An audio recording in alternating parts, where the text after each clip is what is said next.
Thousand Splendid Suns. Part 1 Chapter 3. One of Mariam's earliest memories was the sound of a wheelbarrow's squeaky iron wheels bouncing over rocks. The wheelbarrow came once a month, filled with rice, flour, tea, sugar, cooking oil, soap, toothpaste. It was pushed by two of Mariam's half-brothers, usually Muzzin and Ramin, sometimes Ramin and Farhad. Up the dirt track, over rocks and pebbles, around holes and bushes, the boys took turns pushing until they reached the stream. There, the wheelbarrow had to be emptied and the items hand-carried across the water. Then the boys would transfer the wheelbarrow across the stream and load it up again. Another 200 yards of pushing followed, this time through tall, dense grass and around thickets of shrubs. Frogs leaped out of their way. The brothers waved mosquitoes from their sweaty faces.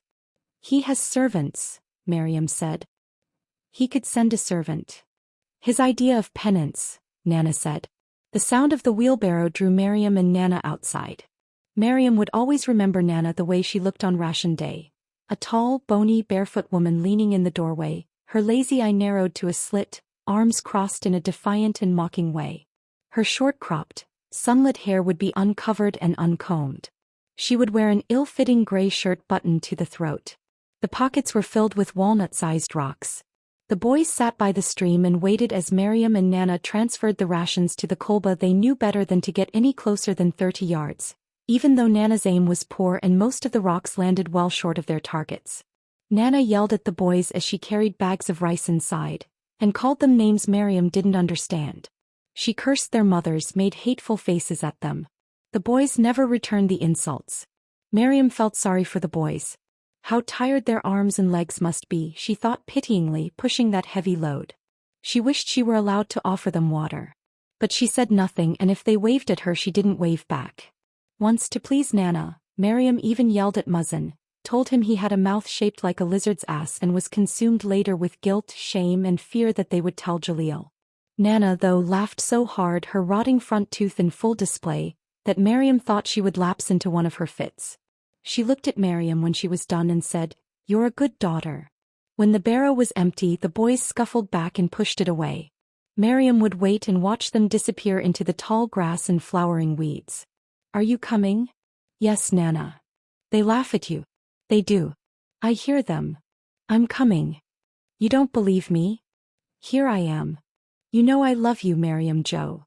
In the mornings, they awoke to the distant bleating of sheep and the high-pitched toot of a flute as Ghul Damon's shepherds led their flock to graze on the grassy hillside.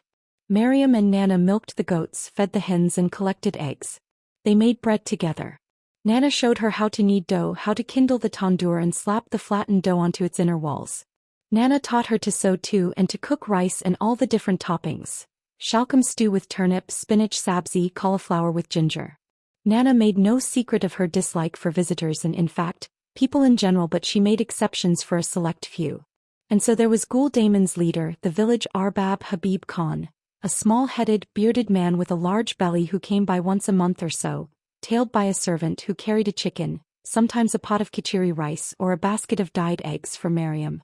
Then there was a rotund old woman that Nana called Bibi Jo, whose late husband had been a stone carver and friends with Nana's father. Bibi Jo was invariably accompanied by one of her 6 brides and a grandchild or 2.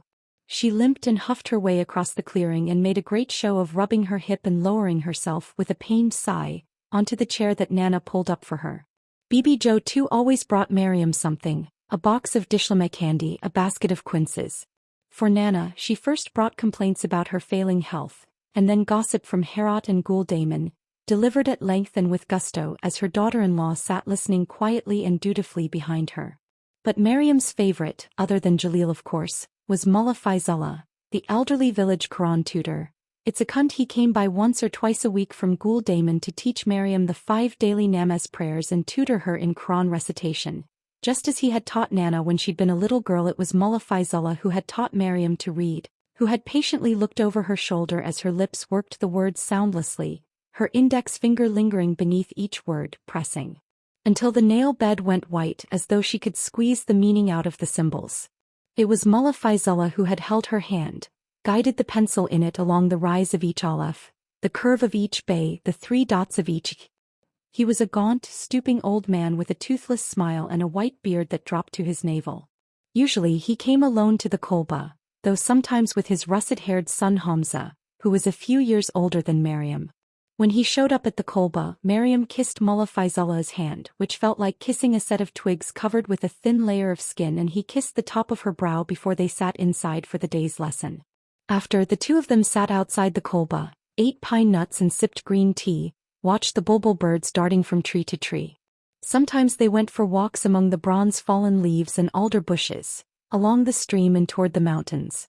Mullah Faizullah twirled the beads of his tasbih rosary as they strolled, and in his quivering voice, told Mariam stories of all the things he'd seen in his youth, like the two-headed snake he'd found in Iran, on Isfahan's 33-arch bridge, or the watermelon he had split once outside the Blue Mosque in Mazar, to find the seeds forming the words Allah on one half, Akbar on the other. Mullah Faizullah admitted to Mariam that at times he did not understand the meaning of the Quran's words. But he said he liked the enchanting sounds the Arabic words made as they rolled off his tongue. He said they comforted him, eased his heart. "They'll comfort you too, Mariam Jo," he said. "You can summon them in your time of need and they won't fail you. God's words will never betray you, my girl." Mullah Faizullah listened to stories as well as he told them. When Mariam spoke, his attention never wavered. He nodded slowly and smiled with a look of gratitude, as if he had been granted a coveted privilege. It was easy to tell Mullah Faizullah things that Mariam didn't dare tell Nana.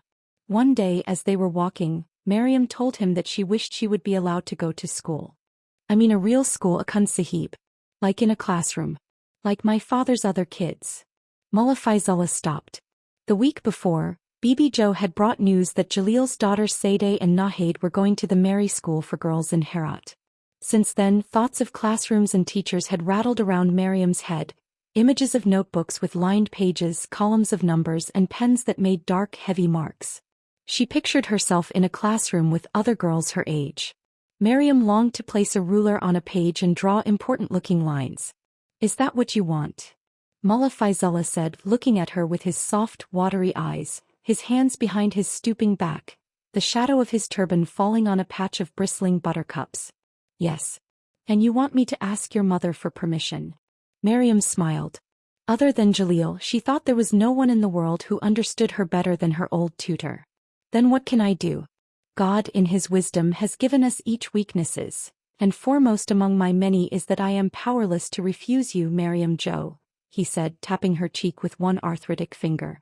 But later, when he broached Nana, she dropped the knife with which she was slicing onions. "What for? If the girl wants to learn, let her, my dear. Let the girl have an education." "Learn? Learn what, Mullah Sahib?" Nana said sharply. "What is there to learn?" She snapped her eyes toward Mariam. Mariam looked down at her hands. "What's the sense schooling a girl like you? It's like shining a spittoon. And you'll learn nothing of value in those schools.